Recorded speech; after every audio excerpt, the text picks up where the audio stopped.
இந்த பைக்கில் கிட்டத்தட்ட 3 மோட் இருக்குது. உங்களுக்கு 3 மோடே ஓட்டி காட்டுறேன் பாருங்க. ஸோ ரொம்பவே ஒரு அக்ரெசிவும் கிடையாது, ரொம்ப ஒரு உங்களுக்கு ஆப்ரேட்டும் கிடையாது. உங்களுக்கு வந்து ஒரு மிட்ரேட்டான இருக்குது ரெண்டுக்குமேட்டு. ஸோ இப்போ ஆக்சுவலாக பார்த்தீங்கன்னா கிளைடு மோடில் இருக்குது. கிளைடு மோடில் உங்களுக்கு ஆல்மோஸ்ட் 62 வாட் உங்களுக்கு கிலோமீட்டர் நீங்கள் இருக்குது. நீங்கள் வந்து 40 மெயின்டைன் பண்ணிங்க அப்படின்னா உங்களுக்கு வந்து 101 ரேஞ்சு காட்டுது. விச் மீன்ஸ் உங்களுக்கு இந்த நீங்கள் இவ்வளோ ஸ்லோவாக போயிட்டு இருக்கும்போது அதுவே உங்களுக்கு வாட்ஸ் குறையும். உங்களுக்கு மோட்டரோட இன்புட் இருக்குல்ல, அது வந்து உங்களுக்கு குறையும். ஸோ வந்து குறையும் போது உங்களுக்கு 40 கிலோ எப்போயுமே உங்களுக்கு வாட் per கிலோமீட்டர் வருதோ அப்போ உங்களுக்கு வந்து 101 கிலோமீட்டர் ரேஞ்சு உங்களுக்கு வந்து கிளைம் பண்ணும். அதே மாதிரி தான் உங்களுக்கு வந்து மற்ற எல்லா மோடும் காம்பேக்ட் மோடு பார்த்தீங்கன்னா உங்களுக்கு 87 கிலோமீட்டர் ரேஞ்சு காட்டுது உங்களுக்கு. அண்ட் உங்களுக்கு வந்து பேலஸ்டிக் மோடில் பார்த்தீங்கன்னா உங்களுக்கு ஆல்மோஸ்ட் 76 கிலோமீட்டர் காட்டுது. விச் உங்களுக்கு 60 கிலோமீட்டர் இதில் 60% சார்ஜில் காட்டுது. அண்ட் அதே உங்களுக்கு ரீஜன் பிரேக்கிங் வந்து லெவல் மாற்றிக்கலாம். நாங்கள் உங்களுக்கு மோடு எல்லாமே மாற்றிக்கலாம் உங்களுக்கு. ஸோ ட்ராக்ஷன் கண்ட்ரோல் எல்லாமே உங்களுக்கு அது பண்ணிக்கலாம். அண்ட் உங்களுக்கு வேறு என்ன இருக்குது பார்த்தீங்கன்னா உங்களுக்கு இந்த இடத்துல traction control on off, ABS indicator, so turn indicator, உங்களுக்கு ஹை டெம்பரேச்சர் இண்டிகேட்டர், இல்லை ஹை பீம் லோ பீம் உங்களுக்கு எல்லாமே காட்டுது. ப்ளஸ் நம்ம வந்து நம்ம பைக் ஆன் பண்ணுறோம் அப்படின்னா ஜஸ்ட் நம்ம வந்து கிளச்சை பிடிச்சி பண்ணுற மாதிரி பிரேக்கை பிடிச்சி நம்ம வந்து ஸ்டார்ட் பண்ணோம் அப்படின்னா உங்களுக்கு வந்து இந்த ஃபேன் இண்டிகேட்டர் வரும். அப்போ நீங்கள் வந்து பைக் எடுத்துகிட்டு போயிடலாம். அண்ட் உங்களுக்கு ஆக்சுவலாக பைக்கில் பார்த்தீங்கன்னா டம்மியாக ஒரு லிவர் கொடுத்துருக்கலாம். ஆக்சுவலாக கியர் ஷிஃப்டரும் உங்களுக்கு வந்து கிளச்சும் கொடுத்துருக்கலாம். ஏன்னா நம்ம ஸ்லோ பண்ணும்போது நம்ம கை வந்து கிளச்சுக்கும் பிரேக்குக்கும் தான் போகும். ஸோ கியர் டெவலப் பண்ண தான் போகும். ஸோ அதுக்கு டம்மியாக தான் கொடுத்துருக்கலாம். ப்ளஸ் நம்ம வந்து பிரேக்கை பிடிச்சி ஸ்லோ பண்ணுற மாதிரி இருக்குது. பட் பிரேக்கிங் மேலே வேறு லெவலில் இருக்குது. ஸோ இப்போ நான் உங்களுக்கு வந்து கிளைட் மோடில் போட்டு காட்டுறாங்க. உங்களுக்கு ரெஸ்பான்ஸ் ஆக்சுவலாக வந்து ரொம்பவே மினிமலாக இருக்குது. நீங்கள் பெருசாக அது பார்க்க முடியாது. ஜஸ்ட் நீங்கள் ஒரு நார்மல் ஈவி எப்படி ஓட்டுறீங்களோ அதே மாதிரி தான் இருக்கும். ஸோ 35 கிலோமீட்டர் போயிட்டுருக்கேன். சவுண்டை பாருங்கள் எப்படி இருக்குன்னு சொல்லி.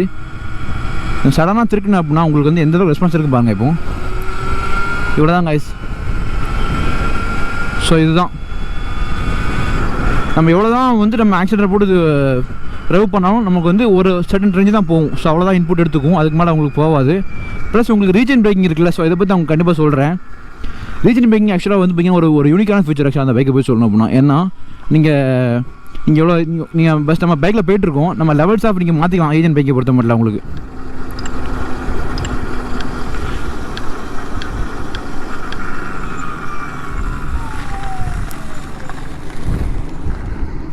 ஜஸ்ட் நம்ம வந்து உங்களுக்கு ரீஜன் பிரேக்கிங் நான் காட்டுறேன் பாருங்க. இப்போ உங்களுக்கு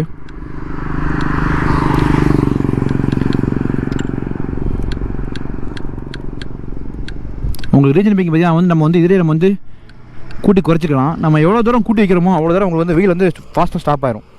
நான் ரீஜன் பிரேக்கிங் 7ல் வச்சுருக்கேன் பாருங்கள். உங்களுக்கு இப்போ நான் ஒரு 60ல் போயிட்டுருக்குன்னு வைங்க. ஆல்மோஸ்ட் உங்களுக்கு 50ல் போகிறேன். இப்போ பாருங்கள், நான் 50ல் போகிறேன் அப்படின்னா வந்து விட்டு அப்படின்னா உங்களுக்கு வந்து மோட்டரே வந்து இன்ஜின் பிரேக்கிங் மாதிரி வச்சு மீன்ஸ் உங்களுக்கு இன்ஜின் பிரேக்கிங் மாதிரி வந்து பைக்கே அப்படியே ஸ்லோவாயிரும். சடனாக ஸ்லோவாயிரும். இதுவே நம்ம வந்து ரீஜன் பிரேக்கிங் உங்களுக்கு ஸ்லோ பண்ணுறோம். நம்ம வந்து ரீஜன் பிரேக்கிங் வந்து 1 வச்சுருக்கேன் பாருங்கள். 1 வச்சுருக்கேன். இப்போ நான் மறுபடியும் 50ல் போகிறேன். இப்போ இது வந்து 50லேருந்து 0 வரதுக்கு ரொம்ப டைம் எடுத்துக்கும் பாருங்கள் உங்களுக்கு. பார்த்தீங்களா, அதில் மெயினாக அன்றைக்கி இதில் இது வந்து உங்களுக்கு வந்து அந்த கிளச் மாதிரி உங்களுக்கு ஆக்ட் ஆகுது. விச் மீன்ஸ் உங்களுக்கு வந்து இன்ஜின் பிரேக்கிங் மாதிரி உங்களுக்கு வந்து நீங்கள் வந்து இன்ஜின் பிரேக்கிங் லெவலாக நீங்கள் கூட்டி குறைச்சி வைக்கும்போது நீங்கள் வந்து பைக்கோட ரெஸ்பான்ஸ் நீங்கள் வந்து கம்மிப்படுத்தலாம். நம்ம ஃபாஸ்ட்டாக போயிருக்கும்போது நம்ம வந்து கண்ட்ரோல் பண்ண முடியல அப்படின்னா நம்ம வந்து இதை ரீஜன் பிரேக்கிங் லெவலாக ஹையில் வச்சுட்டோம் அப்படின்னா நம்ம ஸ்லோ பண்ணும்போது ஈஸியாக வந்து 50ல் போய்ட்டு இருக்கோம்னா சடனாக 0 ஆயிரும். ஸோ அந்த மாதிரி உங்களுக்கு வந்து ஃபீச்சர் கொடுத்துருவாங்க. நம்ம லெவல்ஸை பொறுத்தவரை நீங்கள் அட்ஜஸ்ட் பண்ணிக்கலாம். நீங்கள் எவ்வளோ லெவல் வைக்கிறீங்க அவ்வளோ கண்டி. இப்போ நான் வந்து ரீஜன் லெவல் 10ல் வைக்கிறேன், 9ல் வைக்கிறேன் பாருங்கள். இப்போ 9ல் வச்சுருக்கேன். 9ல் வச்சுருக்கேன். ஸோ இதோட ரெஸ்பான்ஸ் எப்படி இருக்குன்னு நீங்களே பாருங்கள். 50ல் போய்ட்டுருக்கேன் இல்லையா பாருங்கள். ஆக்சுவலாக ரிவர்ஸ் போடு மாதிரி இருக்குது. எனக்கு ஃபீல் ஆகுது, நல்லாவே ஃபீல் ஆகுது. ஆக்சுவலாக ரிவர்ஸ் போடு மாதிரி இருக்குது. சடனாக வந்து பிரேக்கை பிடிச்சி நிப்பாட்டாமல் இப்படி இருக்கும் அந்த மாதிரி இருக்குது மோட்டரை பிடிச்சி. ஸோ உங்களுக்கு வந்து இதான் அந்த ரீஜன் பிரேக்கிங்கோடைய கான்செப்ட்டு. நம்ம இந்த லெவல் அட்ஜஸ்ட் பண்ணது மூலமாக நம்ம வந்து நம்மளுடைய பைக்கை ஸ்டாப் பண்ணுறது, நம்ம அங்கே எவ்வளோ தூரம் நிற்கிறோமோ அவ்வளோ தூரம் போய் நிற்கிறோமா அப்படிங்கிறத நம்ம வந்து செட் பண்ணி வச்சுக்கலாம்.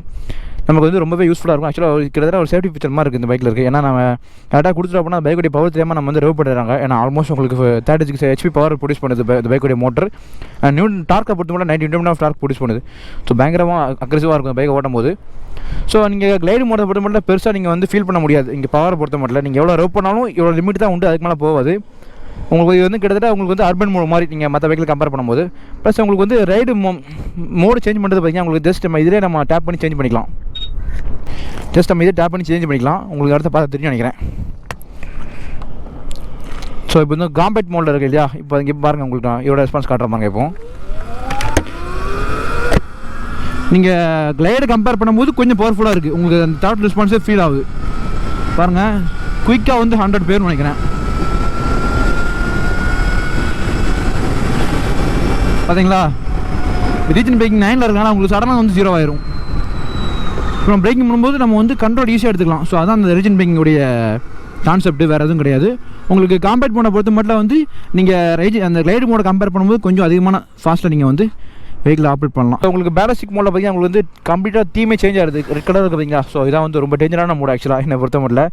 Almost which is equal to 390. உங்களுக்கு தீக் 390 எந்த அளவுக்கு பிடிங்கிருக்குமோ அதை விட பயங்கரமாக இருக்குது. ஏன்னா அந்த பைக்கோடைய டார்க் அப்படி. பட் உங்களுக்கு வெயிட் ஹெவியாக இருந்தாலும் நீங்கள் ஓட்டும் போது சத்தியமாக எதுவும் ஃபீல் ஆகுங்க பெருசாட்டு. நீங்கள் ஸ்லோவாக ஓட்டும் போது தான், நீங்கள் ஃபாஸ்ட்டாக ஓட்டும் போது சுத்தமாக ஃபீல் ஆகாது. ஸோ நான் வைசரை போட்டுக்கிறேன். ஓகே, ஸோ இப்போ வந்து நம்ம வந்து பேலஸ்டிக் மோடில் இருக்கும். நான் பைக்கோடைய ரெஸ்பான்ஸை காட்டுறோங்க. சீரியஸ்லி வேறு லெவலில் இருக்கும் பாருங்கள். ஐயோ, உங்களுக்கு சவுண்டு மட்டும் இல்லை ஆக்சுவலாக, மற்றபடி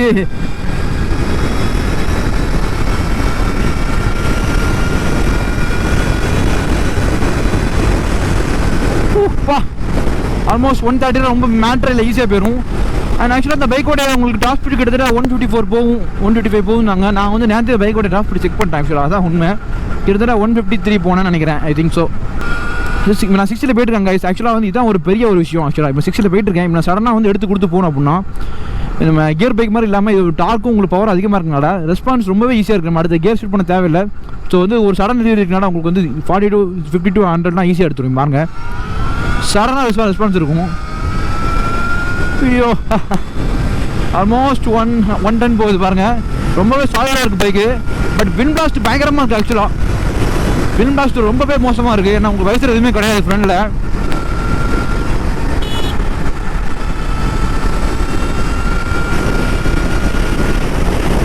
வா, சூப்பராக இருக்குது ஆக்சுவலாக பைக். பிரேக்கிங்கும் பக்காவாக இருக்குது.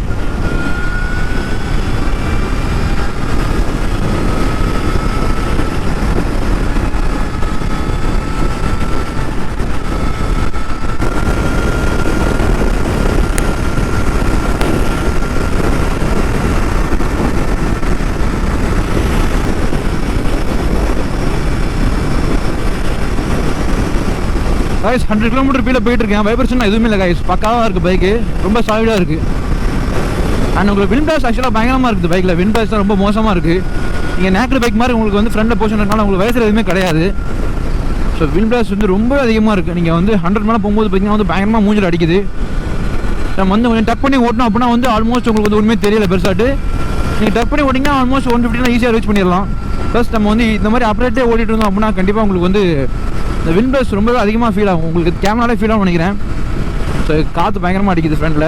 ஏன்னா பேசர் எதுவும் இல்லாதனால ரேஞ்சு வந்து நம்ம எவ்வளோ ஃபாஸ்ட்டாக போகிறோமோ அவ்வளோ சீக்கிரமாக டக்கு டக்குன்னு குறைஞ்சிரும். ஏன்னா பேட்டரி பார்த்தீங்கன்னா உங்களுக்கு சார்ஜிங் ஸ்பீடு பற்றி ஆக்சுவலாக வந்து உங்களுக்கு ஆவரேஜாக அவ்வளோதான் இருக்கும். இதுக்கு மேலே ஃபாஸ்ட் சார்ஜ் கிடையாது நினைக்கிறேன் மேபி. இல்லை அதனால சிறு விஷயம் சொல்ல மாதிரி இந்த பைக்கில் ஆக்சுவலாக பார்த்தீங்கன்னா வந்து ஏஐ ஃபீச்சர் இருக்குது. ஆக்சுவலாக உங்களுக்கு வாலெட் அப்படிங்கிற ஏஐ இருக்குது. அது நிறைய விஷயம் உங்களுக்கு சென்ஸ் பண்ணி உங்களுக்கு வந்து மெசேஜாக உங்களுக்கு அனுப்பும். அண்ட் இதான் ஃபஸ்ட்டு பைக் வித் ஏஐன்னு நினைக்கிறேன் எனக்கு தெரிஞ்சு. ஸோ எலக்ட்ரிக் பைக்னால உங்களுக்கு ஈஸியாக வந்து அதை இம்ப்ளிமெண்ட் பண்ணிடலாம் நீங்கள் ஐசி இன்ஜின் கம்பேர் பண்ணும்போது. அண்ட் உங்களுக்கு ஃபோன்லேயே நீங்கள் கனெக்ட் பண்ணி பைக்கோடைய டேட்டா வளர்ச்சி பார்த்துக்கலாம். ஓடோமீட்டர், ஸ்பீடோமீட்டர் எல்லாத்தையும் பார்த்துக்கலாம். ஸோ ஒரு ப்ளூடூத் கம்பேட்டபிள் ஒய்ஃபை எல்லாமே நீங்கள் மாற்றி வச்சுக்கலாம். அண்ட் உங்களுக்கு மேப்பும் நீங்கள் பார்த்துக்கலாம் தாராளமாக இதில். ஸோ மேப் போட்டு ஓட்டிக்கலாம். அண்ட் நம்ம தான் அந்த ஆக்சுவலாக வந்து தமிழ்நாட்டிலே வந்து ஃபஸ்ட்டு பைக் ரிவ்யூ பண்ணிகிட்டு இருக்கோம். ஏன்னா என் ஃப்ரெண்டோட பைக் இது.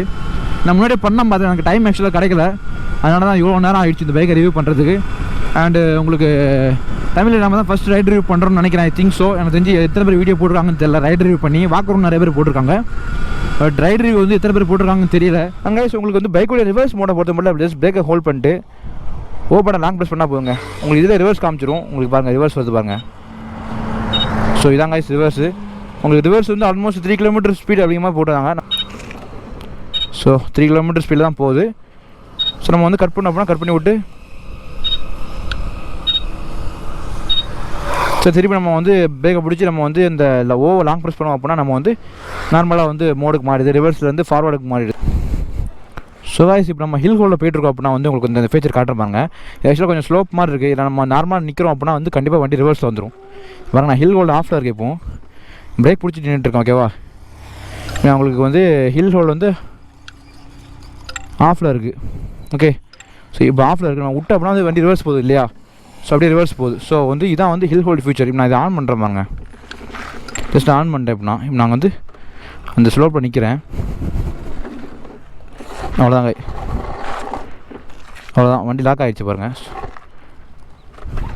ஸோ வந்து மோட்டர் லாக் மாதிரி ஆயிடுது உங்களுக்கு. ஆல்மோஸ்ட் உங்களுக்கு வந்து லாக் ஆகி நின்றுது வண்டி. இப்போ நம்ம வந்து வண்டி ஃப்ரெண்டில் போகும்போது தவிர வந்து உங்களுக்கு வந்து பேக்கில் போகாது. இப்போ நம்ம வந்து இன்னும் கொஞ்சம் ஃப்ரெண்டில் போய் நிற்கிற பாருங்க. ஸோ அவ்வளோதான், இன்ஜின் வந்து லாக் ஆகிடுச்சு.